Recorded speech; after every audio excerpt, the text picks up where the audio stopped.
अस्सलाम वालेकुम, मेरा नाम है श्वेता अस्सलाम वालेकुम, मेरा नाम है वर्षा और आप सबका स्वागत है। हमारी चैनल में। यस, तो अभी हम एक वीडियो पे रिएक्ट करेंगे। वीडियो का नाम है साइंटिफिक मिरेकल ऑफ काबा काबा। और ये एक्सप्लेनेशन के साथ है। तो आइए देखते हैं। अस्सलाम वालेकुम दोस्तों, मेरा नाम है असीम शफकत और आप देख रहे हैं हंसी टीवी। हंसी टीवी। दुनिया एक में तो किसी चैनल भी का हिस्से में नाम रहने है। वाले मुसलमान काबा की तरफ मुंह करके नमाज अदा करते हैं, जिसे किबला कहते हैं। अच्छा। बहुत से लोग इसकी हिकमत नहीं जानते कि ऐसा दरअसल है क्यों। क्योंकि आज से हजारों साल पहले का दौर कोई साइंसी दौर नहीं था और ना ही आज के जमाने की तरह इसकी हिकमत को जानने के लिए कोई साइंसी अदाद-ओ-शुमार और हालात मौजूद थे। बहुत से गैर मुस्लिमों को आज भी लगता है कि मुसलमान काबा को, जो कि बस एक काले रंग का क्यूब शेप का घर है, इसकी इबादत करते हैं। इसलिए वो सवाल करते हैं कि हिंदुओं की तरह जिस तरह से वो मंदिर जाकर अपने खुदाओं या पत्थरों से बनी बेजान मूर्तियों की पूजा करते हैं, इसी तरह से मुसलमान काबा की इबादत क्यों करते हैं? क्योंकि वो भी तो एक बेजान पत्थर से बनी हुई इमारत है। इन दोनों के अंदर भला फर्क क्या रह गया? दोस्तों, इस्लाम में एक असूल है कि अगर दुनिया के किसी भी कोने के अंदर कोई मुसलमान मौजूद है और वह नमाज पढ़ना चाहता है, मगर इसे किबला की डायरेक्शन का इल्म नहीं और ना ही इसके पास इसके जानने का कोई तरीका मौजूद है, तो फिर किसी भी तरफ मुंह करके वो नमाज पढ़ सकता है। अच्छा। जो डायरेक्शन इसके लिए सबसे ज्यादा एक्यूरेट हो। क्योंकि अल्लाह पाक कुरान करीम के अंदर फरमाते हैं, और मशरिक और मगरिब सब खुदा का ही है, तो जिधर तुम रुख करो उधर खुदा की ही जात है। बेशक खुदा साहिब वुसअत और बाखबर है। इस आयत मुबारका से हमें पता चला कि काबा की तरफ मुंह करने का मकसद मुसलमानों को मुत्तहिद या इकट्ठा करके एक बनाना है। क्योंकि एक जगह अगर मुसलमानों के मजमे को नमाज अदा करनी पड़े तो कोई शख्स अपनी मर्जी से मशरिक की तरफ, कोई मगरिब की तरफ, कोई शुमाल और कोई जनूब की तरफ मुंह करके अपनी मर्जी से नमाज पढ़ने को तरजीह देगा। इसलिए किबला एक डायरेक्शन है सब मुसलमानों को इकट्ठा करके एक लाइन के अंदर लाने के लिए। सो इसका मकसद काबा की इबादत हरगिज नहीं है, जिसका सबूत एक सही हदीस भी है। सही मुस्लिम की हदीस के मुताबिक हजरत उमर रज़ी अल्लाह तआला अन्हु ने एक बार हजर अस्वद, जो कि जन्नत से लाया गया काला पत्थर है, इसकी तरफ इशारा करके फरमाया, ए हिजर अस्वद, तू ना तो मुझे कोई फायदा दे सकता है और ना ही कोई नुकसान पहुंचा सकता है। मैं बस तुझे इसीलिए चूम रहा हूँ क्योंकि मेरे नबी ने भी तुझे बोसा दिया। हजरत उमर रज़ी अल्लाह तआला अन्हु के ये अल्फाज कि तू सिर्फ एक पत्थर से ज्यादा कुछ नहीं है, जो कि ना मुझे कोई फायदा दे सकता है और ना ही कोई नुकसान पहुंचा सकता है, इस बात का सबूत है कि मुसलमान काबा की इबादत नहीं करते बल्कि काबा के रब की करते हैं। क्योंकि हजर अस्वद को भी मुसलमान बोसा देते हैं, इसकी इज्जत करते हैं, लेकिन इसकी इबादत नहीं करते। हत्ता कि नबी पाक सल्लल्लाहु अलैहि वसल्लम के वक्त में भी लोग काबा की छत पर चढ़कर अजान दिया करते। क्या कोई शख्स जो कि काबा की इबादत करता हो इसके ऊपर खड़े होकर अजान देने की हिम्मत भला कर सकता है? यही नहीं, अगर हम दुनिया और कायनात के निज़ाम को देखें और इस पर गौर करें तो हमें पता चलेगा कि कायनात में सितारे, स्यारे और कहकशाएं सब एक खास मरकज या एक दरमियानी मरकज की तरफ काउंटर क्लॉकवाइज डायरेक्शन के अंदर घूम रहे हैं। ये निज़ाम दुनिया में भी एटम के स्ट्रक्चर तक में आपको नजर आएगा और काबा की सूरत में भी, जहां दुनिया भर के मुसलमान एक पॉइंट ऑफ सेंटर यानी कि एक मरकज के गिर्द चक्कर लगाकर अल्लाह ताला की इबादत कर रहे हैं, जैसे कायनात की हर एक चीज कर रही है।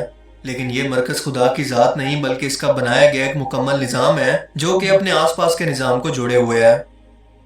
जबकि अगर साइंसी बुनियादों पर देखें तो जब भी कोई शख्स इबादत के लिए अपना सर जमीन पर काबा की डायरेक्शन के अंदर रखता है तो इस सजदे की हालत में इसके जिस्म से नेगेटिव एनर्जी परफेक्ट तरीके से खारिज होती है, जो कि जिस्म के एनर्जी सिस्टम को बैलेंस करने का परफेक्ट तरीका है।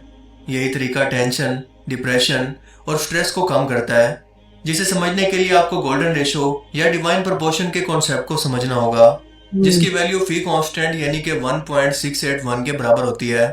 जिसके बारे में बस इतना कहूंगा कि पूरी दुनिया और कायनात का निज़ाम एक स्पेसिफिक फार्मूले या एक न्यूमेरिकल वैल्यू पर बनाया गया है, जिसके अंदर इंसान का जिस्म भी शामिल है। आपको पूरी दुनिया और कायनात के अंदर और इवन के नेचर के अंदर हर जगह पर बस यही एक फार्मूला नजर आएगा।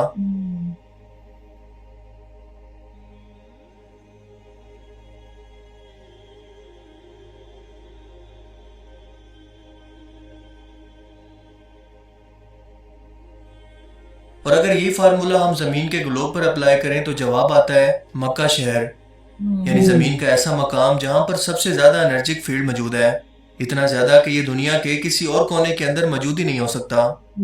हत्ता कि सैटेलाइट से देखने पर भी इसको महसूस किया जा सकता है। एस्ट्रोनॉट भी इस बात का इतराफ करते हैं कि काबा से एक खास किस्म का एनर्जिक फील्ड हर वक्त खारिज होता रहता है, ओह और बतौर मुसलमान हम ये बात जानते हैं कि काबा की डायरेक्शन के ऊपर यानी कि 7 आसमानों पर एक और काबा या अल्लाह ताला का घर मौजूद है जिसे बैतुल मामूर कहते हैं। अच्छा। रोजाना तकरीबन 70,000 फरिश्ते इसका तवाफ करते हैं और जो एक बार अपनी पूरी जिंदगी के अंदर इस सादत को हासिल कर ले फिर उस फरिश्ते की पूरी जिंदगी के अंदर फरिश्तों की बेतहाशा तादाद की वजह से उसकी बारी कभी नहीं आती। ये एनर्जी कैसे खारिज होती है इसे एक बार फिर से एटम के स्ट्रक्चर से लेकर गैलेक्सीज के स्ट्रक्चर को देखकर हम आसानी से समझ सकते हैं, जिसके दरमियान के मरकज के अंदर सबसे ज्यादा ताकत होती है और अपने इर्द गिर्द मौजूद बिखरे हुए ऑब्जेक्ट्स को अपने गिर्द घूमने पर मजबूर करता है। बिल्कुल हमारे सोलर सिस्टम में मौजूद सूरज की तरह जिसके गिर्द सियारे जिसमें हमारी जमीन भी शामिल है, सूरज की पावरफुल ग्रेविटी फोर्स की वजह से इसके गिर्द घूम रहे हैं और सूरज जमीन की नेगेटिव एनर्जी को लेकर इसे पॉजिटिव एनर्जी दे रहा है ताकि जमीन पर जिंदगी का वजूद बाकी रह सके। और बिल्कुल यही सिस्टम एटम के अंदर भी है जो कि जिंदगी और दुनिया और कायनात की हर एक चीज का बुनियादी इकाई या स्ट्रक्चर है और इसी से मिलकर दुनिया और कायनात की हर एक चीज बनी है।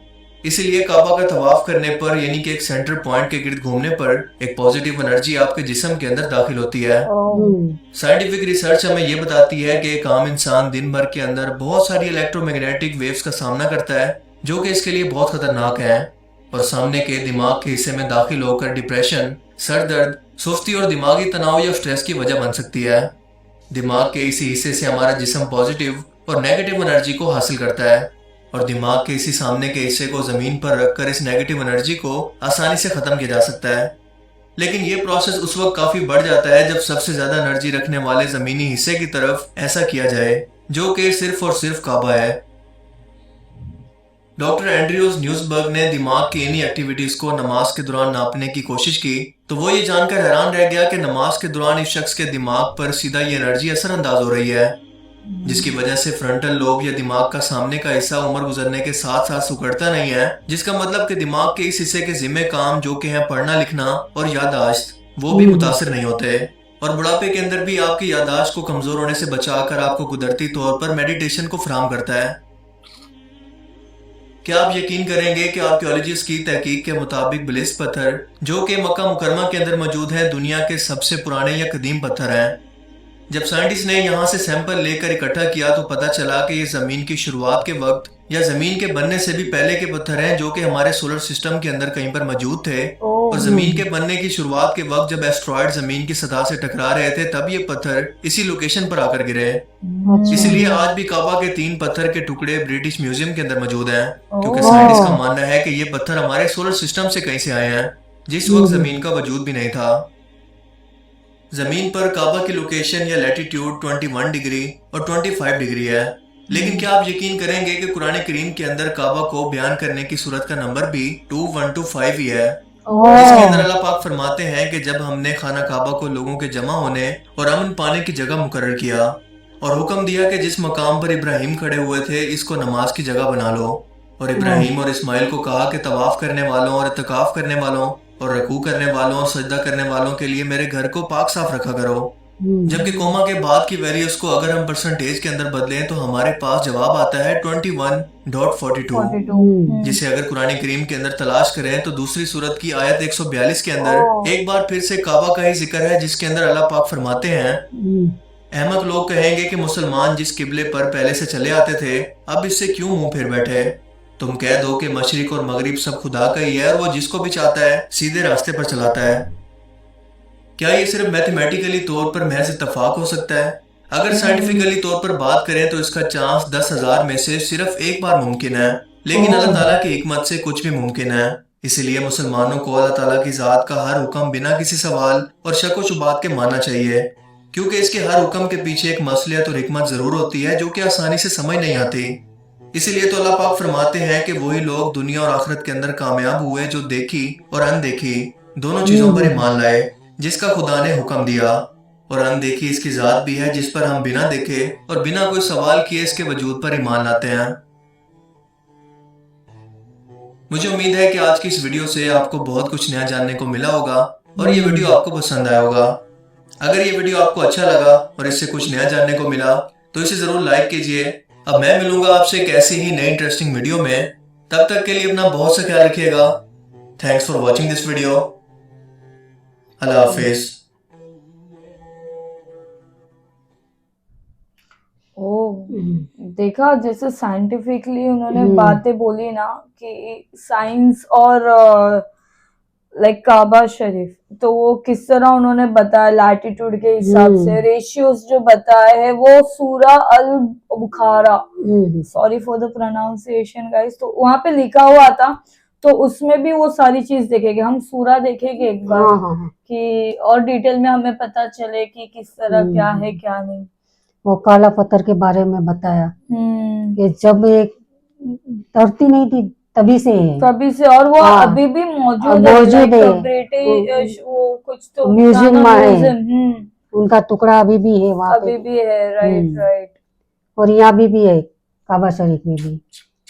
और किबले के बारे में बताया कि हर कोई मुसलमान काबा शरीफ के सामने मुंह रख के नमाज पढ़ते हैं। अगर ऐसा नहीं है कि कहीं भी तुम दिल से पढ़ोगे तो कबूल होता है, कबूल होता है, वही ना, कहीं पे जिसको मालूम नहीं है, डायरेक्शन मालूम नहीं है तो कैसे भी कर सकते हो तुम, मगर जिसको मालूम है वो उसी तरह ही करते हैं, उसी तरह करते हैं। ठीक है, हम और वीडियोस देखेंगे गाइस, ऐसे ही आप लोग सजेस्ट करते रहना। तब तक के लिए शुक्रिया, टेक केयर, बाय बाय।